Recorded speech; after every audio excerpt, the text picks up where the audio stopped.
Olá, tudo bem? Está começando mais uma edição do Agora Agro e você vai ver no programa de hoje. Arroba do boi gordo acima de R$200 garante capacidade de renda. Dólar em patamar recorde segue elevando os preços da soja no mercado brasileiro. DDG e WDG subiram de preço na segunda metade de fevereiro na comparação com a primeira quinzena. Cotações da arroba do boi gordo estão praticamente estáveis na maioria das regiões, acompanhadas pelo CPEA. E você vai ficar sabendo tudo sobre imposto de renda e também sobre como iniciar a gestão na propriedade rural. O Agora Agro já está no ar.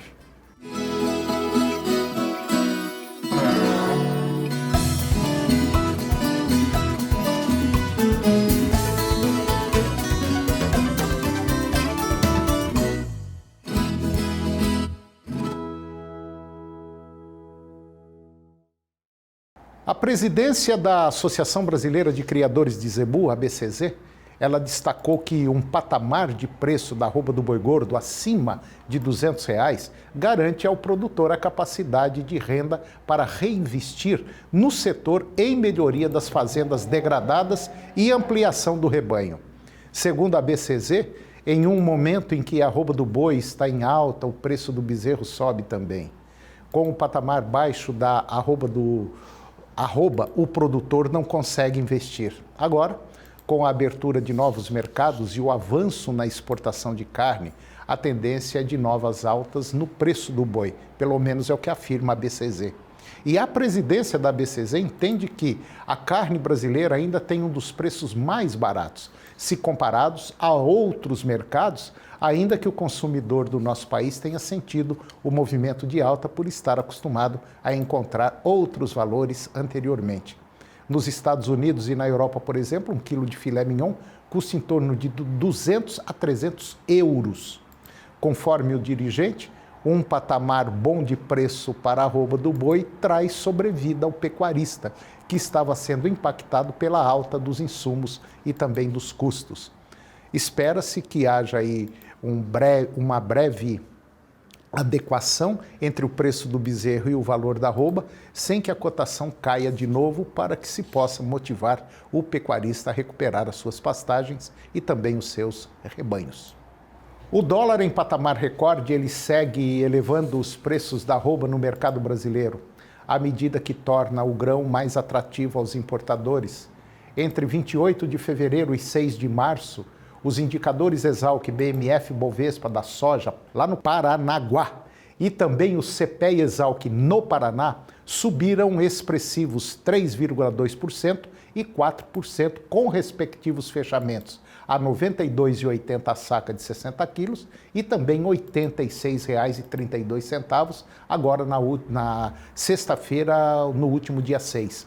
Esses são os maiores patamares nominais desde o início de outubro de 2018. Na última sexta-feira, a moeda norte-americana atingiu R$ 4,62, expressiva valorização de 3% se comparado à sexta-feira retrasada. E segundo colaboradores do CPEA, apesar das altas, parte dos sojicultores, ele esteve focado na colheita da oleaginosa, preferindo aguardar novas valorizações para negociar maiores volumes.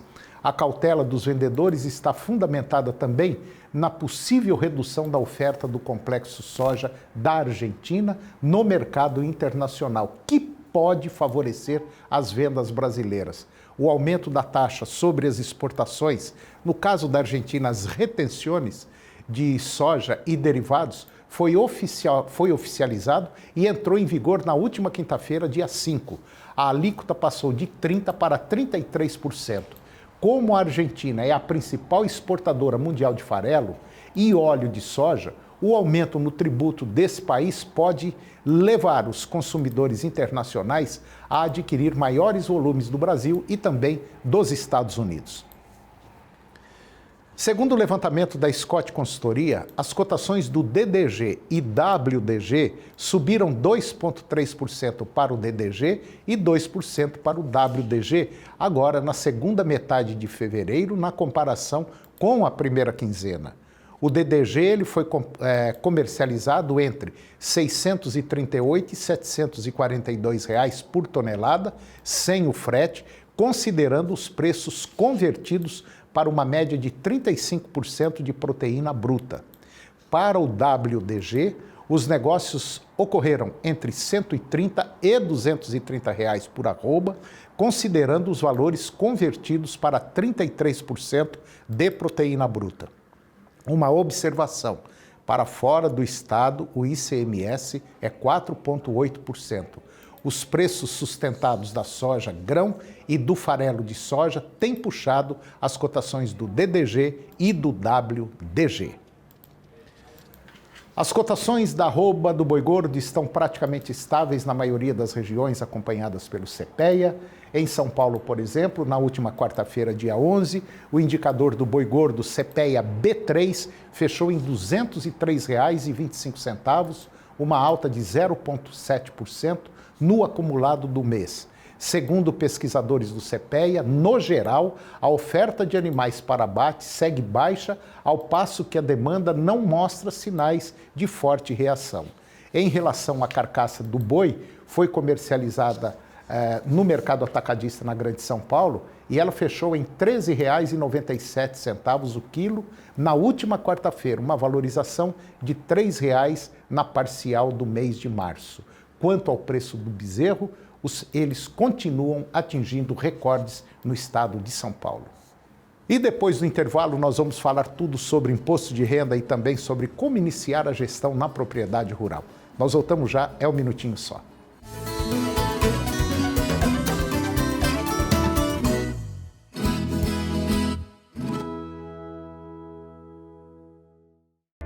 No portal Pai Eterno, você tem acesso ao conteúdo oficial do Santuário Basílica de Trindade.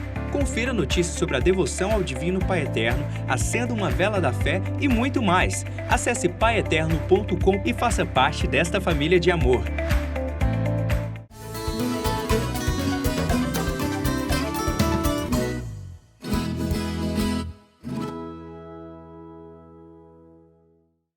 Eu vou conversar agora com o Ederson Viana. O Ederson ele é mestre em administração e é um especialista em contabilidade.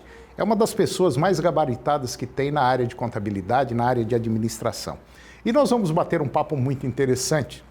Apesar de já ter começado a declaração do imposto de renda, mas nós vamos dar ainda algumas dicas importantes, principalmente para você que é produtor rural. O Ederson Viana, mais uma vez, obrigado pela sua presença aqui no nosso programa, para a gente falar de um tema muito interessante, principalmente quem é produtor rural e ainda não fez a declaração do imposto de renda. O Ederson, quem é que deve declarar imposto de renda agora em 2020? Bom dia, Antônio, bom dia a todos os nossos telespectadores. Mais uma vez, um prazer muito grande estar aqui no programa. E, mais uma vez ainda, estamos aí no período de ajustar as contas com o leão. Então agora, no dia 30 de abril, às 23 horas e 59 minutos, é o prazo fatal para que a gente possa ajustar as nossas contas com o leão. E a declaração do imposto de renda, Antônio, a partir desse ano, ela passa, de fato, a exercer uma situação ainda mais complexa junto ao contribuinte. Por quê? Nós tivemos aí recentemente, nos últimos 2 anos, a implantação da e-financeira, que é justamente aquela declaração em que em todas as instituições financeiras com que você teve algum tipo de movimentação financeira, encaminhe esses dados e essas informações para a Receita Federal do Brasil. E aí essas informações, elas são cruzadas agora com o que você de fato declara para o leão agora até o dia 30 de abril. Então as pessoas que estão sujeitas a declarar o imposto de renda são aquelas pessoas que tiveram rendas superiores a R$ 22.847. Agora, nós temos aí outras variáveis que são importantes serem de fato observadas. Por exemplo, patrimônio acima de R$ 300 mil. Eu também sou obrigado a declarar esse patrimônio para a Receita Federal do Brasil. Bom, então deu uma repaginada na declaração do imposto de renda. Eu falo que nós temos agora, e chegou aquele tão esperado momento em que a Receita vem ao longo dos anos construindo. E nós comentávamos isso. Nós comentamos muito ano passado, isso. ano retrasado, a gente falou isso aí. Exatamente. E esse momento chegou, Antônio, que é o momento do cruzamento de dados, que nós chamamos de auditoria digital. Então, a Receita Federal do Brasil tem agora mecanismos para cruzar todos os dados e saber se o que você está declarando de fato foi a renda que você teve dentro daquele ano calendário. O Ederson, eu me lembro exatamente bem quando eu te entrevistei o ano passado, eu estava em outra emissora, e você falou assim, Antônio, nós vamos chegar um dia que se eu der, tem um limite, um valor aí que eu não sei, não me lembro qual que era, mas se eu der um pagamento, passar o cartão num determinado valor, automaticamente a Receita Federal já sabe para quem eu paguei e o dia e o valor total, já tem tudo isso, né? Exatamente, isso é o que nós acabamos de falar agora, que é a e-financeira, que é essa declaração mensal que a Receita Federal do Brasil recebe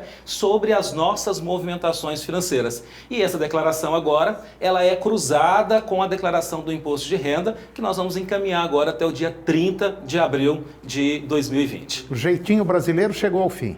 Com certeza, Antônio, eu falo o seguinte, nós estamos no momento agora, vai chegar o momento, e nós comentamos isso também muito no passado, que nós vamos simplesmente agora, a Receita vai nos encaminhar todos os nossos dados da declaração do imposto de renda e nós vamos simplesmente homologar aquela declaração de imposto de renda. Ela que vai mandar para nós. Ela que vai mandar para nós. Esse momento ele está muito próximo, nós estamos caminhando com todo esse processo que a Receita Federal tem estabelecido de declarações acessórias, de cruzamento de dados, vai chegar o momento em que ela vai nos enviar e nós vamos homologar a nossa declaração do imposto de renda. Então, declaração de imposto de renda, pessoal, é algo muito sério, precisa ser tratada com a seriedade devida, porque você pode ter um problema sério em relação ao seu patrimônio, ter patrimônio bloqueado, ter situações de prejuízo se você não observar a forma correta de preencher o imposto de renda. Agora, quem é que não precisa declarar? Quem é que está isento, por exemplo? A pessoa que não teve essa renda de R$ 22.847 por ano, ela não precisa declarar. Então, isso é quem não precisa declarar. Agora, isenção, nós temos várias situações de isenção. Por exemplo, uma pessoa que está com uma doença grave, uma patologia grave, vamos pegar um câncer, né? HIV/AIDS, outras patologias, essas pessoas elas estão isentas de declarar o imposto de renda pela patologia que ela desenvolveu. Então, nós temos diversas situações que é importante serem observadas, porque às vezes você pode se enquadrar também dentro aí do grupo de pessoas que são isentas do imposto de renda. Na área rural, como é que fica a situação para quem é produtor rural? Eu falo sempre que o produtor rural, ele tem uma declaração de imposto de renda, Antônio, ainda mais complexa do que os demais empresários. Por quê? Porque o produtor rural, normalmente, ele tem a atividade rural dele no livro caixa, na pessoa física.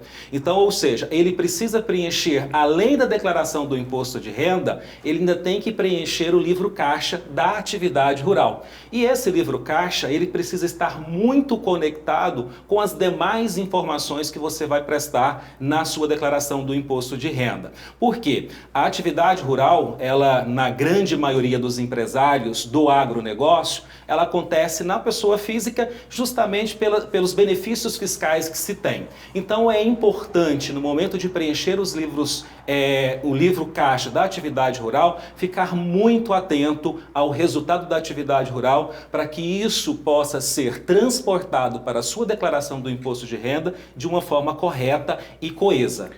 O Ederson, eu conheço muito produtor rural, mas muito, principalmente pequenos e médios produtores.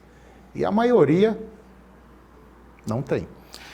O que acontece, e a gente percebe muito na prática, Antônio, principalmente do pequeno, o contador, ele se encarregava de fazer com que esses números, eles fossem ajeitados sempre no período da declaração do imposto de renda.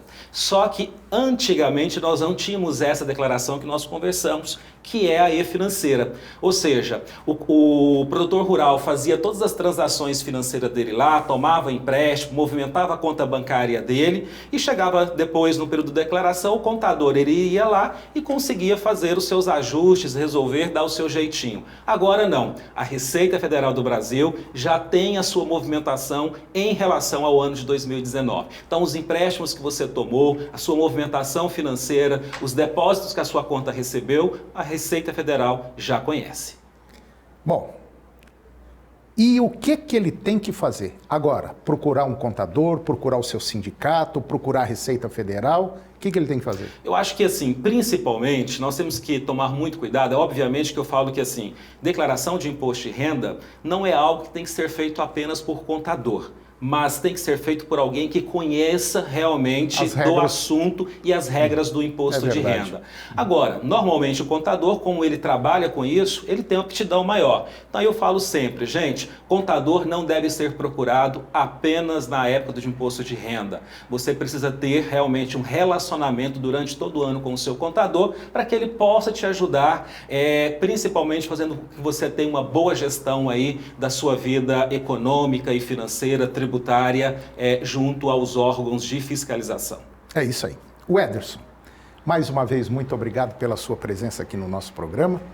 E se você tiver alguma dúvida, ligue para o Ederson. Sem problema, tira essas dúvidas que você tem. O telefone dele é 62 3954 6888. Repetindo, 62 3954 6888. Liga para ele, tira as dúvidas e você vai ficar em paz. É isso mesmo? Exatamente, Antônio. Eu que agradeço a oportunidade de estar aqui no programa e até o próximo.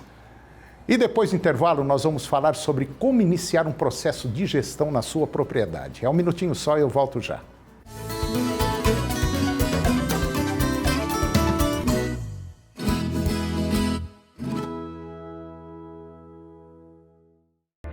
No portal Pai Eterno, você tem acesso ao conteúdo oficial do Santuário Basílica de Trindade. Confira notícias sobre a devoção ao Divino Pai Eterno, acenda uma vela da fé e muito mais. Acesse paieterno.com e faça parte desta família de amor.